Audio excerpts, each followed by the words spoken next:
بسم اللہ الرحمن الرحیم. ناظرین ویلاگ نمبر 275 اور آج اس کی 5ویں قسط ہے. اور ناظرین 198 پیج ہے. معارف القرآن جلد پنجم، معارف القرآن جلد دوم، سورۃ آل عمران نمبر 3 اور آیت نمبر ہے 145. ناظرین روزانہ کی بنیاد پر ہم آپ کے سامنے رکھ رہے ہیں قرآن کریم کا ترجمہ، تشریح، تفسیر اور تلاوت کلام پاک. ناظرین اس کتاب کا ٹائٹل ہے معارف القرآن جلد 2، سورۃ آل عمران سے لے کر سورۃ النساء تک، پارہ نمبر 3 رکوع نمبر 9 سے لے کر پارہ نمبر 6 کا رکوع نمبر 4.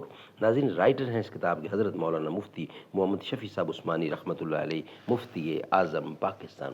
نحمدہ ونصلی علی رسولہ الکریم. بسم اللہ الرحمن الرحیم.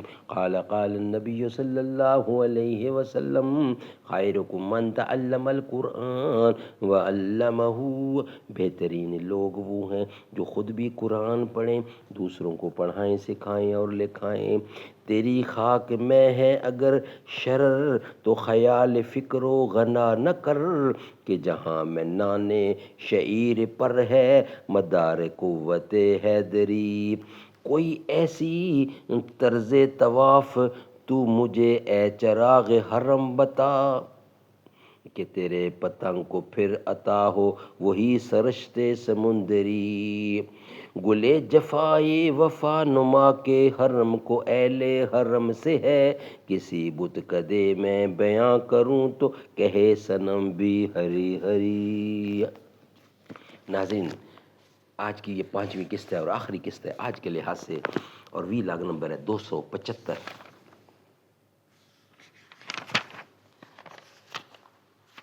ناظرین پیج نمبر ہے 198، معارف القرآن جلد دوم، سورۃ آل عمران نمبر 3 اور آیت نمبر ہے 145.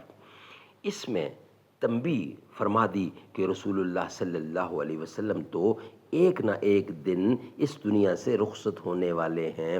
آپ کے بعد بھی مسلمانوں کو دین پر ثابت قدم رہنا ہے. اس سے یہ بھی معلوم ہو گیا کہ اس عارضی شکست کے وقت آنظر صلی اللہ علیہ وسلم کے مجروح ہونے اور وفات کی خبر مشہور ہونے میں یہ قدرتی راز تھا کہ آپ کے بعد جو حالات صحابہ کرام پر پیش آ سکتے تھے وہ آپ کی دنیوی حیات ہی میں ظاہر کر دیے گئے، تاکہ ان میں جو لغزش ہو اس کی اصلاح خود حضور اکرم صلی اللہ علیہ وسلم کی زبان مبارک سے ہو جائے. اور آئندہ جب یہ واقعہ وفات سچ مچ پیش آئے تو یہ اشاق رسول، یہ عشق محمد مصطفیٰ، یہ عشق رسول از جا رفتہ نہ ہو جائے، از جا رفتہ نہ ہو جائیں. چنانچہ یہی ہوا کہ آپ کی وفات کے وقت جب بڑے بڑے صحابہ کرام کے ہوش و حواس بجا نہ تھے تو حضرت صدیق اکبر رضی اللہ عنہ نے اس قسم کی آیات قرآنیہ کی سند لے کر ان کو سمجھایا اور وہ سب سنبھل گئے. اس کے بعد دوسری آیات میں بھی حوادث اور مصائب کے وقت ثابت قدم رہنے کی تعلیم دینے کے لیے یہ ارشاد فرمایا کہ ہر انسان کی موت اللہ تعالیٰ کے نزدیک لکھی ہوئی ہے. اس کی تاریخ، دن اور وقت معین ہے. نہ اس سے پہلے کسی کو موت آ سکتی ہے، نہ اس کے بعد وہ زندہ رہ سکتا ہے. پھر کسی کی موت سے ایسے سراسیمہ ہو جانے کی کوئی معنی نہیں. سبحان اللہ. آخر میں اس پر تنبیہ فرمائی کہ اس حادثے کے ظاہری اسباب میں ایک سبب یہ بھی تھا کہ جن حضرات کو حضور اکرم نے عقب کی جانب پہاڑی پر نگراں بنا کر بٹھایا تھا، ابتدائی فتح کے وقت عام مسلمانوں کو مال غنیمت جمع کرنے میں مشغول دیکھ کر ان میں بھی چند حضرات کو یہ خیال پیدا ہو گیا کہ اب تو فتح ہو گئی، اس جگہ ٹھہرنے کی ضرورت نہ رہی، پھر ہم بھی مال غنیمت جمع کرنے میں کیوں حصہ نہ لیں. وہ اپنی جگہ سے ہٹ گئے. اس لیے فرمایا وَمَن يُرِدْ ثَوَابَ الدُّنْيَا نُؤْتِهِ مِنْهَا وَمَن يُرِدْ ثَوَابَ الْآخِرَةِ نُؤْتِهِ مِنْهَا وَسَنَجْزِي الشَّاكِرِينَ. یعنی جو شخص اپنے عمل سے دنیا کا بدلہ چاہتا ہے ہم اس کو دنیا میں کچھ حصہ دے دیتے ہیں، اور جو آخرت کا ثواب چاہتا ہے تو اس کو آخرت کا ثواب ملتا ہے، اور ہم عنقریب شکر گزاروں کو بدلہ دیں گے. سبحان اللہ سبحان اللہ. ناظرین یہ ویلاگ ہمارا یہاں ہی کمپلیٹ ہوتا ہے. نیکسٹ ویلاگ انشاءاللہ کل ہم آپ کے سامنے رکھیں گے. آج کی 5 قسطیں الحمدللہ مکمل ہوئی ہیں.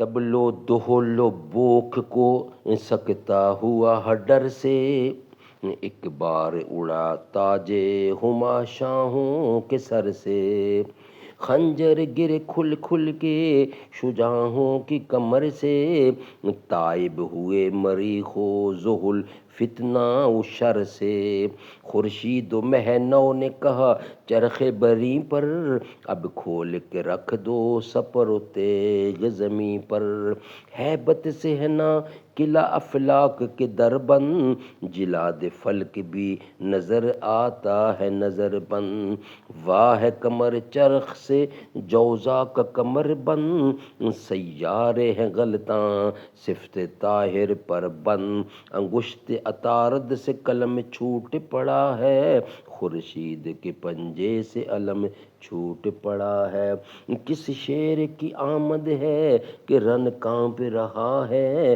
رن ایک طرف چرخ کہن کانپ رہا ہے۔